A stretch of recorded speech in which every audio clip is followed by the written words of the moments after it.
Hello good morning friends. बहुत सारे students हैं जिनको ये समझ में नहीं आ रहा है कि हम सीटेट की तैयारी शुरू करें तो कहाँ से करें। देखो, बेस्ट टॉपिक है सीटेट की तैयारी शुरू करने के लिए जीन पियाजे। आप यहाँ से शुरू करोगे तो बेस्ट टॉपिक है, इससे बढ़िया कुछ है नहीं। और देखिए, सीटेट की जो तैयारी है ना, वो हमेशा चाइल्ड डेवलपमेंट और पैडागोजी से शुरू कीजिए। कभी भी मैथ्स, हिंदी, इंग्लिश, ईवीएस या मैथ साइंस से तैयारियां शुरू नहीं की जाती, स्पेशली सीटेट की। रीजन है उसका, देखिए सीटेट में ना आपका जो चाइल्ड डेवलपमेंट वाला पार्ट है वो 30 नंबर का है, पहली बात। और हर सब्जेक्ट के अंदर पैडागोजी वाला पार्ट 15 नंबर का है, यानी 4 सब्जेक्ट में 15 नंबर आपके कितने हो गए? 60 नंबर की पैडागोजी है, 60 नंबर की पैडागोजी है और 30 नंबर का चाइल्ड डेवलपमेंट एंड पैडागोजी है। तो टोटल ये 90 नंबर एक तरीके से सीटेट का कोर है, मेन है, जड़ है, बेस है। अगर आप इन 90 नंबर को पक्का नहीं करोगे पहले और 15-15 नंबर के पीछे भागोगे कि 15 नंबर की मैथ्स पहले पढ़ लूँ, 15 नंबर की हिंदी पहले पढ़ लूँ, तो आपकी जो डायरेक्शन है ना वो ऐसे हो गई, मतलब बहुत डिस्टेंस से आप जाओगे सीटेट की तरफ। और अगर आप सबसे पहले सीडीपी और पैडागोजी कवर करते हो, इनके ऊपर ग्रिप बनाते हो, तो आपने shortest path of success choose किया है and smartest path of success choose किया है। क्योंकि 90 नंबर ज्यादा है या 15 नंबर ज्यादा है? ऑब्वियसली 90 नंबर ज्यादा है। ठीक है, तो आपको पहले इन 90 नंबर के ऊपर ग्रिप करनी है। ठीक है, सीटेट की तैयारी के लिए आप जो है टॉपिक यहां से पढ़ना शुरू कीजिए, थ्योरी यहां से पढ़ना शुरू कीजिए, क्योंकि अभी आपके पास टाइम है। Still you are having 56 days. लेकिन बुक जो है मीनवाइल आप ऑर्डर कर लीजिए, बुक जरूर मंगाइए। देखिए, बहुत सारे स्टूडेंट्स हैं बुक मंगाए ना मंगाए, पीडीएफ से कर लें, इससे कर लें, उससे कर लें। नहीं भैया, देखो बुक तो आपको मंगानी ही पड़ेगी। प्लीज बुक जरूर मंगाइए, आपकी चॉइस है, आपकी चॉइस है। आप यूथ की लो, किरण की लो, ओसवाल की लो, अरिहंत की लो, जो आपको मन कर रहा है। लेकिन उस बुक के अंदर प्रीवियस ईयर क्वेश्चन पेपर जरूर होने चाहिए, पीवाईक्यू यानी पिछले सालों के सॉल्व्ड पेपर्स जरूर होने चाहिए। देखो, मैं आपको जो रेफर करती हूँ वो ये 2 बुक्स रेफर करती हूँ, और इसमें मेरे को कुछ ऐसा कोई बेनिफिट तो हो नहीं रहा है कि मैं आपको, देखो अरिहंत की ये आपको बुक में रेफर करती हूँ हमेशा। ये भी 4-5 साल पुरानी बुक है।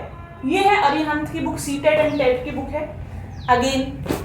या फिर आप ओसवाल की बुक ले सकते हो, ये काफी अच्छी बुक है अगर आप सिर्फ सीटेट ओरिएंटेड तैयारी कर रहे हो तो। इसमें आपको 40% डिस्काउंट भी मिल जाएगा अगर आप हमारा कूपन कोड यूज करते हो ISHU10, 40% का डिस्काउंट है। लेकिन उसके लिए मैं आपको जो है इनकी वेबसाइट का लिंक दूंगी, उसी लिंक पे से अगर आप क्लिक करके परचेज करोगे तभी 40% का डिस्काउंट है, अदरवाइज नहीं मिलेगा। ठीक है, तो ये 2 बुक्स वो हैं जो मैं रेफर करती हूँ। आप आरके गुप्ता भी ले सकते हो अगर आपका मन है तो। ठीक है, आपकी चॉइस है, टोटली योर चॉइस। मैं सिर्फ रेफर कर रही हूँ आपकी हेल्प करने के लिए। आप अपनी रिसर्च करके भी बुक ले सकते हो, लेकिन बुक जरूर मंगाओ। देखो, मैनुअली प्रैक्टिस करनी पड़ेगी ना। जब हमारा पेपर मैनुअली होगा, OMR शीट बेस है, तो मैं मैनुअली प्रैक्टिस करके क्यों ना जाऊँ। आपका पहला कदम ही यही था कि आपको फॉर्म भरना था, वो आपने ले लिया। अब आपका दूसरा स्टेप ही यही है कि आपको जो है बुक मंगानी है। बुक जरूर मंगाइए।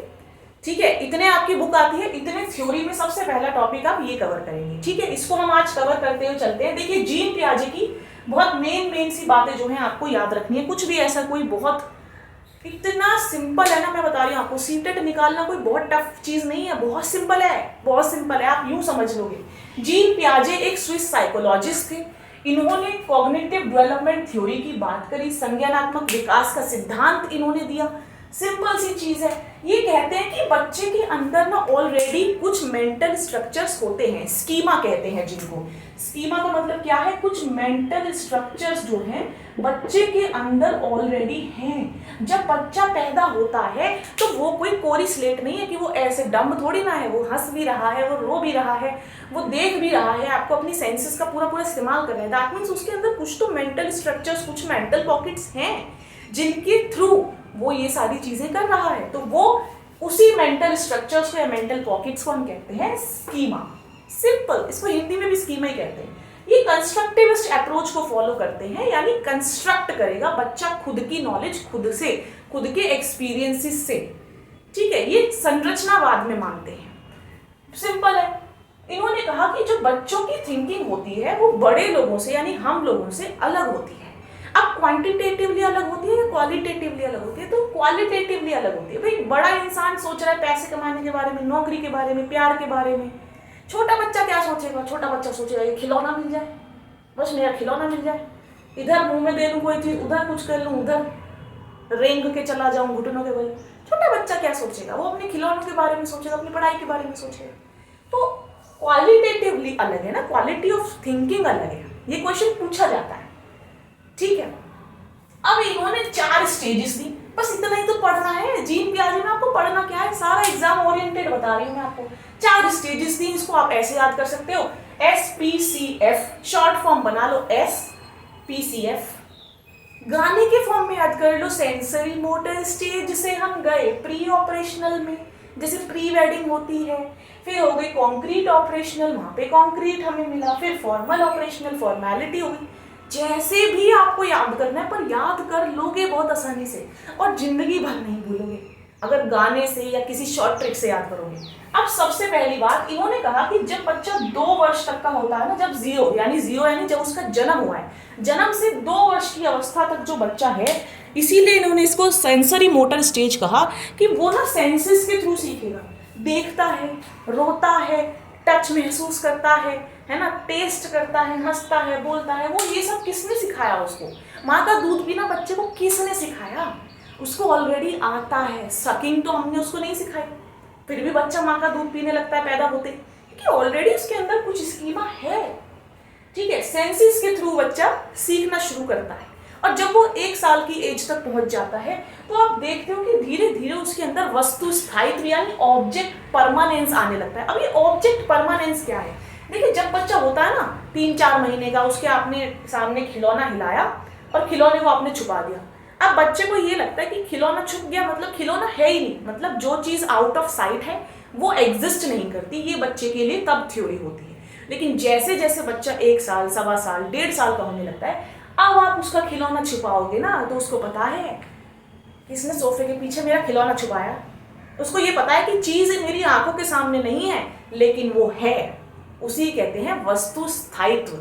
तो ये क्वेश्चन बहुत पूछा जाता है कि कौन सी स्टेज में जीन पियाजे ने ऑब्जेक्ट परमानेंस या वस्तु स्थायित्व की बात करी है, तो इन्होंने सेंसरी मोटर स्टेज में ये बात कही है। और गोल ओरिएंटेड बिहेवियर भी इसी उम्र में आ जाता है, क्योंकि खिलौने की तरफ वो बढ़ रहा है ना, उसका गोल इस वक्त क्या है?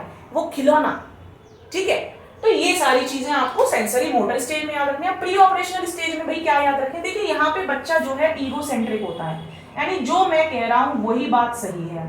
यहाँ पे बच्चा बहुत ज्यादा सपनों की दुनिया में रहता है, बहुत ज्यादा इमेजिनेशन में रहता है। यहाँ पे जो है बच्चे के अंदर एनिमिस्टिक अप्रोच होती है, यानी वो अपने टॉयज से बात करते हैं। एनिमिज्म मतलब निर्जीव वस्तुओं से बातें करना। वो अपनी डॉल से बात करेगा, अपने एरोप्लेन से बात करेगा, किसी भी निर्जीव चीज को अपनी गाड़ी बना लेगा। इमेजिनेशन, ठीक है। तो अभी एनिमिज्म बहुत ज्यादा है, लॉजिक की कमी है, लैक ऑफ लॉजिक है। अभी लॉजिक नहीं आया है बच्चे के अंदर। अभी बच्चा इरिवर्सिबिलिटी ऑफ थॉट्स है। इरिवर्सिबिलिटी ऑफ थॉट्स का मतलब क्या है? इरिवर्सिबिलिटी का मतलब है थॉट्स में कि बच्चे को सिर्फ इतना पता है कि पानी से बर्फ जम सकती है, मम्मी बर्फ जमाती है, लेकिन उससे ये पूछो कि क्या इसी बर्फ का पानी बन जाएगा, वो नहीं बता पाएगा। उसके अंदर अभी सेंट्रेशन ऑफ थॉट्स है, यानी अभी वो किसी भी चीज के सिर्फ एक पहलू को देख सकता है। यानी अगर आप उसे शेप्स पढ़ाते हो और कहते हो ये इसका वॉल्यूम है, ये इसका टोटल सरफेस एरिया, ये इसका कर्व सरफेस एरिया, उसको समझ ही नहीं आएगा। उसको सिर्फ सिलेंडर पढ़ा सकते हो, सिर्फ कोन दिखा सकते हो, ट्राइंगल पढ़ा सकते हो, लेकिन उसकी प्रॉपर्टीज, उसके क्लासिफिकेशंस उसको नहीं समझ आएंगे क्योंकि वो बहुत छोटा है, ठीक है।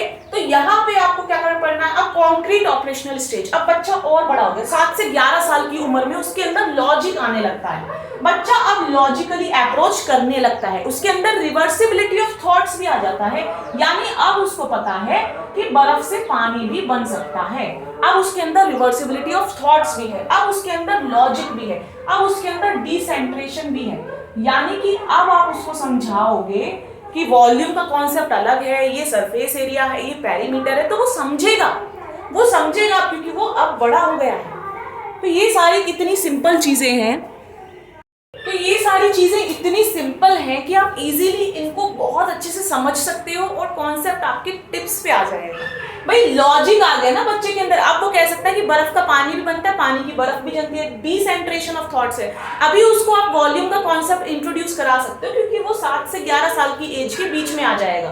ठीक है, डिसेंट्रेशन। लेकिन अभी भी उसकी जो प्रॉब्लम सॉल्विंग है, देखिए वो अभी जो है उसके अंदर पहली बार इस स्टेज का नाम ही कॉन्क्रीट ऑपरेशनल है, यानी अभी भी वो एब्स्ट्रैक्ट थिंकिंग ज्यादा नहीं कर पाएगा, ज्यादा क्या अभी कर ही नहीं पाएगा।